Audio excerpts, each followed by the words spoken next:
Welcome to today's Explainer. We're diving straight into a fascinating psychological pattern today, one you've almost certainly seen in your own life, or maybe even do yourself.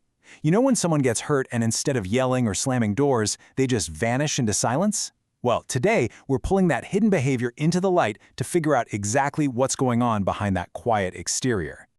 Okay, let's dive into this, because when we think about how people react to pain, we usually have pretty set expectations. But for a specific group of people, silence isn't just an absence of words. It's literally become the safest language they know. It's this highly complex and honestly really misunderstood third option for emotional survival. Think about it. Society basically trains us to expect one of two reactions when pain hits. You either cry and confront the issue head-on, or you explode and completely crumble. Fight or fall apart, right? But then there's this hidden alternative, going quiet. And when someone takes this route, they aren't fighting back, but they absolutely aren't giving up either. It's actually a highly sophisticated defense mechanism that pulls them entirely inward. To understand why this happens, we really have to look at how we're wired.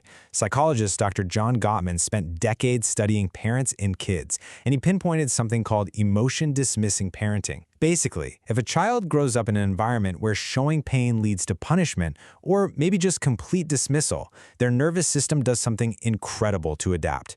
It bakes in the belief that vulnerability equals danger. It literally teaches the person that their emotional experiences are just too much or simply not worth voicing. So, if this sounds like you, listen, it is not your fault. Your nervous system was trained to distrust your own feelings just to keep you safe. And this brilliantly illustrates a massive disconnect between what the world sees and what's actually happening. On the outside, going quiet looks like coldness, right? It looks like indifference, or like they just don't care enough to fight for the relationship. But the inward reality, it's the exact opposite. They actually care so much that speaking feels completely unbearable. Because you see, speaking means hoping someone will listen. And hoping means risking the absolute agony of being dismissed all over again. So what we usually get wrong is assuming that silence means someone has just shut down and checked out. No way. Silence is never passive. Actually, there's an immense amount of exhausting emotional labor happening right beneath the surface. Behind a calm face, maybe even a smile, this person is doing some heavy lifting. They're containing grief, managing their expectations, holding on to their dignity, all while running this constant invisible background check, asking themselves, is this person safe? Will they understand me? Or am I just going to be made to feel smaller for trying to express myself? I absolutely love this quote from the source material because it completely flips our perspective. The silence isn't the wound itself, but more like the scar tissue over the wound. Think about that. The quiet response is really just this tough protective layer that formed over a past injury. They are carrying incredibly heavy things without ever showing you. Let's see how this actually plays out in real life. We'll call this the story of Julia. So Julia's in a relationship. One night, our partner makes a totally offhand comment in front of friends, like a tiny sarcastic joke about how she loaded the dishwasher. It probably didn't even register for him, and Julia just laughs it off. On the drive home, he asks if she's okay. She says yes. Why? Because she's already folded that hurt away into a mental drawer and slammed it shut. But watch what happens next. 3 weeks later, this unexplainable distance has grown between them. Those unsaid words have literally started taking up more space than anything they're actually saying to each other. The wound wasn't some massive blowout argument, it was just a tiny moment left unspoken. Now, what's really interesting about this slide is the invisible physical toll this takes. This isn't just in your head. Psychologist James Gross at UC Berkeley documented that when people suppress their emotions, sure, their outward behavior decreases, but their inward physiological response, it actually shoots up. The body holds what the face hides. Sympathetic nervous system activity spikes. Cardiovascular arousal rises. Sometimes it even mirrors the heart rate of someone in a screaming match. The pain doesn't just vanish because the words do. It just moves to a place where nobody can see it. And as you might guess, all that suppressed physical and emotional pressure comes with a massive relationship cost. This statement really hits the nail on the head. You can be near someone, sure, but true closeness? That requires a level of openness that a quiet person has strategically closed off just to survive. If they don't fundamentally believe it's safe to open up, there's always going to be this invisible glass wall between you. Let's move to and see how this builds into something they actually do subconsciously in relationships.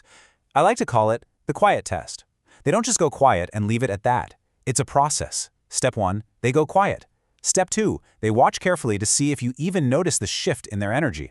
And step 3, they wait to see if you'll reach for them without being asked. They're testing you. They want to see if you truly see them without them having to put on some dramatic performance of pain just to be taken seriously. If you don't notice that quiet shift, well, they just quietly revise their understanding of the relationship downward. But what if you do notice? How do you fix it? Here's the thing. Not with grand, sweeping apologies or dramatic gestures. Those simply don't work here. Healing requires a consistent, patient presence. It's about just staying, waiting, and gently asking without making a huge, overwhelming deal out of it. Because that is what finally teaches a danger-trained nervous system that safety is actually a real option. Now, if you're the person who defaults to silence, I really want you to hear this. Your silence makes total sense.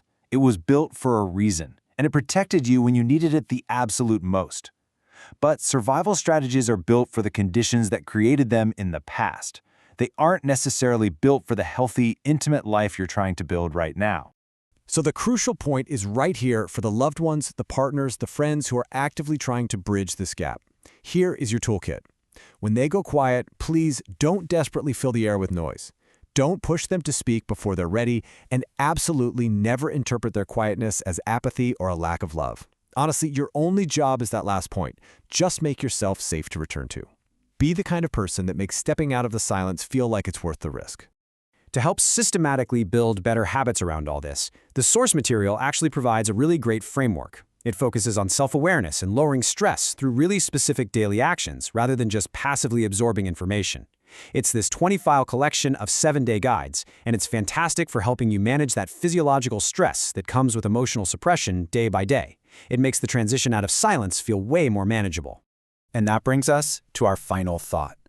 For someone who has spent years calculating whether their pain is worth the exposure of being seen, choosing to speak up is never, ever a small decision. But I want to leave you with this final question to chew on. Is your survival strategy now costing you more than vulnerability would? Thanks so much for joining me for this explainer. I really hope this gives you a completely new lens to view the hidden language of silence. See you next time.